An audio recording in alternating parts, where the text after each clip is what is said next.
حروں کے روحانی پیشوا پیر پگاروں نے ملک اور پاک افواج کے لیے خصوصی دعائیں کروائیں۔ گھوٹکی میں حر جماعت کے روحانی پیشوا پیر صاحب پگاروں نے خلیفہ سر فقیر مہر کی دعوت پر شاہپور مہر کے علاقے میں پہنچے۔ ہزاروں کی تعداد میں ان کے مریدین نے پیر صبغت اللہ شاہ راشدی کی زیارت کی اور ان کا خطاب سنا۔ پیر صاحب پگاروں نے کہا کہ اللہ تعالیٰ ملک پاکستان کو ہمیشہ قائم و دائم رکھے۔ آپ سب ہر نماز کے بعد پاکستان کے لیے، درگاہ کے لیے اور جماعت کے لیے دعا فرمائیں۔ پیر پگاروں نے کہا کہ اب سب پاک افواج کے لیے ہمیشہ دعا کرتے ہیں، خدا انہیں ہماری سرحدوں کی حفاظت اور دہشت گردی کا مقابلہ کرنے کی ہمت دے۔ پیر صاحب پگاروں نے کہا کہ فوج کے علاوہ کسی سیاستدان کو دہشت گردی کا سامنا نہیں ہے۔ پاک افواج ملک کی سرحدی علاقوں کی حفاظت بھی کر رہی ہے اور ملک کی حفاظت کر رہی ہے۔ پاک افواج کے سوائے ملک کی حفاظت کوئی اور بھلا کیسے کر سکتا ہے؟ پیر صاحب پگاروں نے کہا کہ یہ ملک آپ کا ہے، اس ملک اور فوج کے لیے ہمیشہ دعا کریں۔ پیر صاحب پگاروں نے کہا کہ ہمیشہ اپنے بچوں اور ان کے صحبت پر توجہ دیں اور انہیں اپنے وسائل کے مطابق تعلیم دینے کی کوشش کریں۔ خاص طور پر پیر صاحب پگاروں نے زور دیا کہ لڑکیوں کی تعلیم کے لیے بھرپور کوشش کریں۔ پیر صاحب پگاروں نے کہا کہ خدا آپ کو اور آپ کے بچوں کو اچھی روزی سے نوازے۔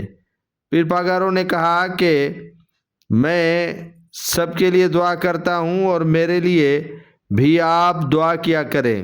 پیر پگاروں نے کہا کہ کچھ زائرین اور عقیدت مندوں کو نہیں بلکہ سبھی کو میں اسی لیے زیارت کروانے کے لیے آتا ہوں کیونکہ آپ اور ہمارا آپس میں ایک گہرا اور روحانی رشتہ ہے۔ پیر صاحب پگاروں نے سندھ کے بعد بلوچستان اور بلوچستان کے بعد پنجاب کا روحانی سفر کیا تھا۔ اس کے بعد وہ دوبارہ گھوٹکی سے سندھ کے سفر کا سلسلہ شروع کیا ہوا ہے۔ سندھ کے ضلع گھوٹکی کے مختلف علاقوں میں ٹھکراٹھو ہو گیا اور دیگر جو علاقے ہیں وہاں پیر صبغت اللہ شاہ راشدی المعروف پیر پگاروں نے پہنچا تو زیارتی اور ان کے عقیدت مندوں کا جم غفیر ان کا دیدار درشن کرنے کے لیے پہنچا ہوا تھا۔ ناظرین، یہ واحد سندھ کی گادی ہے جس کے گدی نشین کی زیارت کے لیے ہر طرف کا میلہ سجا رہتا ہے اور سندھ بھر سے زائرین ان کی ایک جھلک دیکھنے کے لیے صبح سے لے کر رات تک انتظار کرتے ہیں اور رات سے لے کر صبح تک انتظار کرتے ہیں۔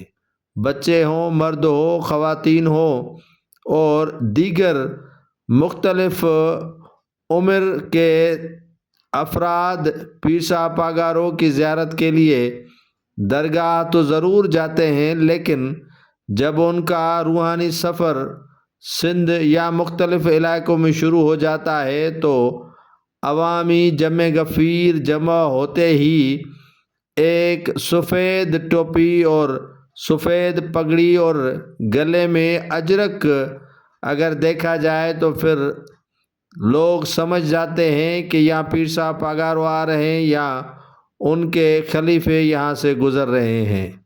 پیر صاحب پگاروں کے عقیدت مند نہ صرف پاکستان کے مختلف علاقوں میں بس رہے ہیں بلکہ سندھ اور پاکستان کے علاوہ بھارتی شہر میں بھی بڑی تعداد میں پیر صاحب پگاروں کے عقیدت مند رہتے ہیں۔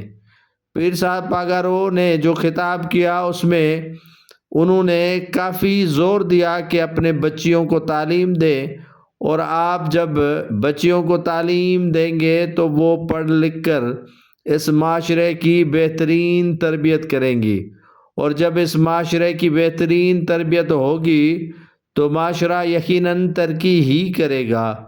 پاک افواج کے لیے یہ واحد گدی ہے جو ہمیشہ دعا کرواتی ہے۔